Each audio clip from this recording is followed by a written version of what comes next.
We are surrounded by wins now in Sabres history on Sabres Live. Number 1 and number 4 all-time victories in the crease in Sabres Hall of Famer, Ryan Miller, and Mr. Everything, Marty Biron. Ryan, thank you. As he scoffs at me, Millsy, I guess I didn't pump him up enough, but it is great to have you back on the show. How are you? I'm doing good, boys. Good to see you. Nice to Millsy, see you. isn't it true if you ain't first, you're last? So who cares if I'm fourth? You're first. So I'm tied for last with the rest of them. I mean, Ricky Bobby starts to make a lot of sense. Yeah. That would have been a locker room, like Staples, right? Like Talladega Nights and those movies back in the days. Like anything you can quote from these comedies, especially the group that was you and Royce and Van and that would have been just comments after comments after comments. Oh yeah, well, we created a few of our own too. So yeah. Some that we won't say on TV, radio. Yes, you're right. Yeah, we're trying to get some of those boys to come back in a couple of weeks. So I'm making some phone calls, dragging them out, hopefully, to our charity event in April. So yeah, we are just about a month out from 2 big nights for you, Amerks Hall of Fame, but the night prior, which is what you're alluding to here. I mean, we can't wait. This is something that you started during your career, Ryan Miller's Catwalk for Charity, and it is back once again this year, and it happens on April the 10th. Yeah. And New Era Foundation is the presenting sponsor. Tell us what has you excited about this year as far as like how it's themed, some of the guests you expect to be there, and just what kind of night it will be with some new partners. Yeah, I mean, obviously we shifted gears over the years. Last year we were seeing if anybody remembered us, and it went well. And I think this year is a little bigger scope. Like we're hoping to expand a little bit, and with the alumni event in the summertime, the wine event is not going to be happening anymore. So I'm hoping that this can become another alumni type event, because we're getting a lot of alumni committing to coming back. We're getting some guys from other teams and other celebrities from around Buffalo to kind of come and team up, give a different look. And we're joined by a bunch of great brands in the Buffalo fashion world. So they're putting together their best looks and their best vibes, and we're gonna have a lot of fun. Well, you said last year, as my phone's ringing in the house, who calls the house phone? That doesn't happen anymore. I don't know how to turn that ringer off. As you said, last year, brought the event back, and it was a ton of fun, and the fan base absolutely loved it. Like, how does it make you feel to come back into, Buffalo, launch the Catwalk for Charity again, and get that love from the fan base, knowing that, look, you're always going to be remembered here and always going to be appreciated here? Well, it just meant a lot to me that I was able to maintain that relationship. And, a big part of my time in Buffalo was, that connection to the community and feeling accepted, and just looking forward to getting back in a different way. I think this, in the prior events, it was always the current team, and there's a lot of energy surrounding that. This time we get to take a little bit different look, and have some fun with it, with bringing some guys back.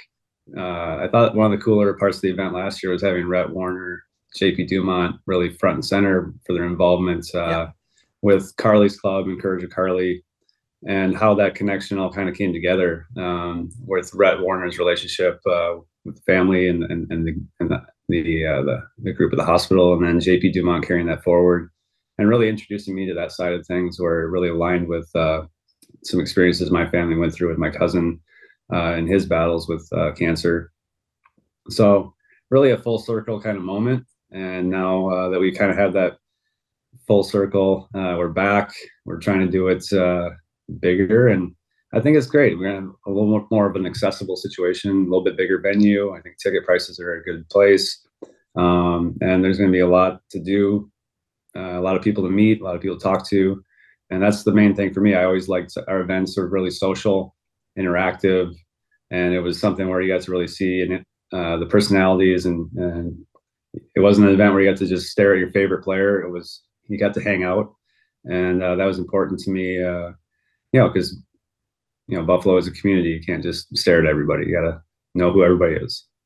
Indeed. And along with Sabres alumni Thurman Thomas, Benny the Butcher, Dane Smith, Josh Byrne, Megan Chayka, among the many who will be in attendance. Tickets are $65 starting at, and then there's VIP for $175. You can learn all about this at sabres.com, and there's a link, obviously, for this huge night. And you mentioned some of the brand partners, the creative fashion folks that are in our community, and many of them already woven into the sporting fabric here, like Justician and 26 Shirts and Cafe and Vintage Raider. It's so cool. And then, of course, because of what you just said, it needs to be reinforced. And this was a big part of your retirement night Hall of Fame jersey, here in Buffalo.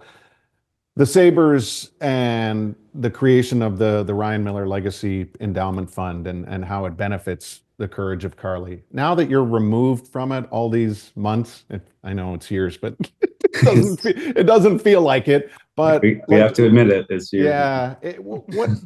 I know, because you were so open with us that night and that week here in Buffalo when you were honored. How does it feel now that it really does have the wheels of continuation and impact in the community? Well, it's just been nice to have that relationship be much more open, and I can get back, and getting back to honor Rob Ray and being around for that was important. And, I just trying to be available for some of these moments, and, hoping to see, more of this kind of happen. There's a lot of guys who meant a lot to the community and the team over the years, and hopefully we keep doing some things like that happened for Rob, and hopefully we can we have a good response to this charity event. We can kind of keep this going as a yearly thing, and keeping that connection of the guys. It's good to check in on the guys and get them out together, and have them come home in a way where they can interact with the community and the guys, and makes them feel good about their time in Buffalo. And certainly love to check in on the boys, and it's nice to schedule something, right? Like, get it on the books, and then, they got to show up. Not only did everybody showed up for the event, but most showed up for the after event last year, where, when you get the guys together, you find a few spots in the city that maybe existed 20 years ago, maybe didn't, and we just created new spots. How is that important for you to know that it's a great event, everybody gets together, but it's just the friendship, the relationships, even with some that are not hockey players, are not Sabres alumni, but were part of the running crew maybe from back in the days? Yeah, I mean, you get to see a lot of old friends. It was harder for me to keep up with that over the years, transitioning away from the team after being, traded and built and continuing my career somewhere else, and then having a family. It's not like there's a ton of time to offer into some of these situations. So it's great to come back and still feel like, those relationships were real and solid, and you still talk to those people, and we still show up for each other. And that's the cool part about it. We do get a good group out, and yeah, it's not just the hockey boys, it's definitely beyond that. You kept me out way past my bedtime last year. I'll tell you this. I struggled for 2 like a years week ago, after Marty. that. 2 years ago. Sorry. Yeah. That's why, because I can't even remember. It was so late when I got home. Marty's still recovering. I'm still recovering. Hey, look, let me ask you this, because obviously you're doing work with the Sharks as, the goalie development and everything. Jonathan Quick just signed a 1-year extension. Quickie good. What do you think of what he's doing? He's staying for 1 more year with the Rangers as Shesterkin's backup. He doesn't want to do the charity events yet. He wants to keep playing. That's his thing. Yeah, I mean, play as long as you can. He's younger than me. I wanted to play as long as I could too. We just got to a point where that probably wasn't aligning with a few other things. So like body and other needs of the family and stuff. So yeah, I tell everybody, or it was told to me when I was in the middle of my career, play as long as you can, make them kick you out, essentially. So Obviously he's still a productive player, so keep going. Ryan, that definitely describes your time in Rochester. And after your catwalk for charity, you're going into the Amerks Hall of Fame the next night. Give us a sense of just what you remember most about how it started in Rochester and what the takeaway is now before this special night. For me, it's just paying the respect to Rochester. It's a fun community. We had a lot of really good times there. Starting to hear a little bit from the guys I played with more in Rochester have been reaching out about some stuff, and some memories and some things like that. And it was an important time for a lot of the guys in the Sabres' lives. I think that we expect a lot of the young players these days. We want them to come in and be masterful. And I certainly at the time thought, like every young player does, like you can come in and just figure it out really quick and everything's gonna be awesome. But no, I appreciated my time in Rochester because we had a very serious mission laid down by the upper management, and then the ownership and the management in Rochester too. They want to be a contending team. They want to be a playoff team, and that was known from the start. And it wasn't just like, oh, you're just a bunch of kids. They surrounded us with some great veterans. Chris Taylor, Jason Bottrell, Matt Cullen, and guys who knew how to play. Doug Huda.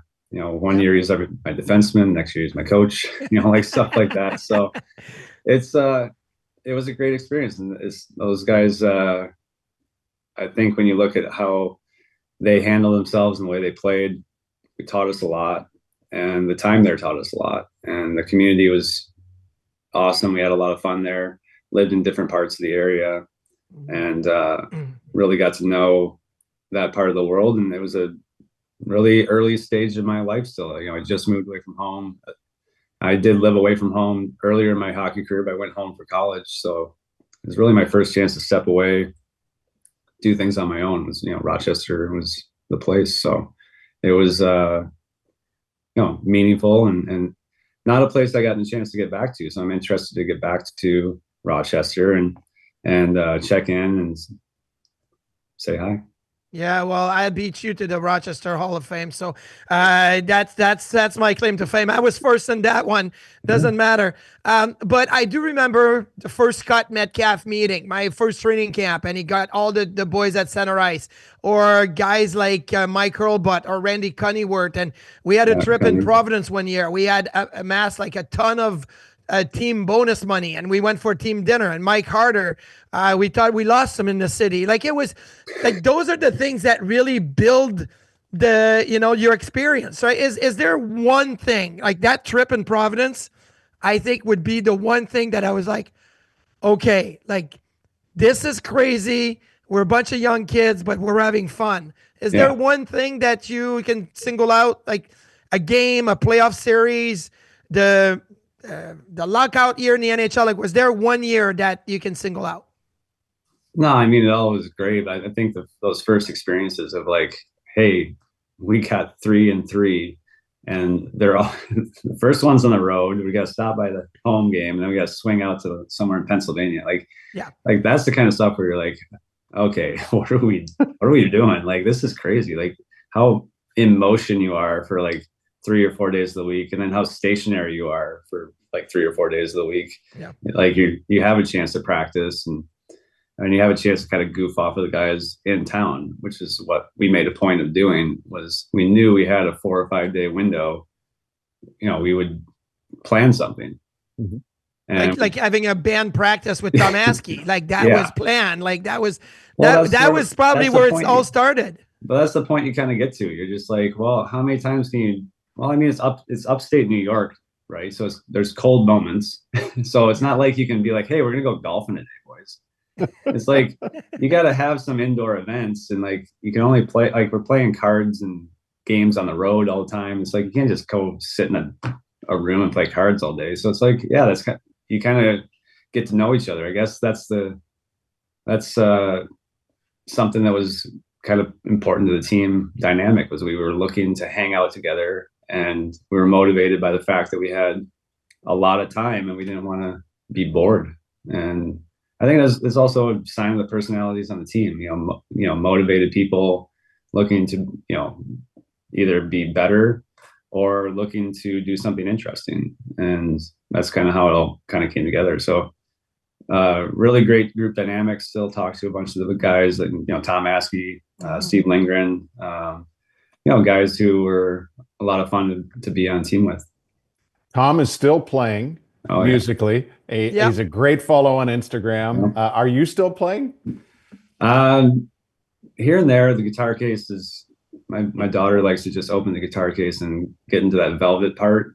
It's like really soft. So if I got the guitar out of it, I'll play some stuff, and she'll just kind of sit in there and mess with it. But I don't know. I've been trying to get Bodie a little bit more interested in it. Like my wife's still got an old guitar that just can kind of sit around, and we just kind of sit in his room, and once in a while you'll kind of hear it, but trying to let him take to it. I don't want to like force too much. You know how it is with kids. Yeah, no, I remember you telling us before about just how they're, picking up music almost organically, right? Like from what you listen to and how cool that experience is. Ryan, we can't wait to see you again. A little under a month, 2 big nights here. It starts with your Catwalk for charity on April 10th. Thank you so much for joining us. Yeah, we'll be in town a little bit early, catch a Sabres game, and hopefully see some friends. So it'll be fun. Perfect. Thank you so much. Ryan Miller's Catwalk for Charity is April 10th. You can go to sabres.com/catwalk. And of course, head to amerks.com to find out more about his Hall of Fame night, the very next night in Rochester.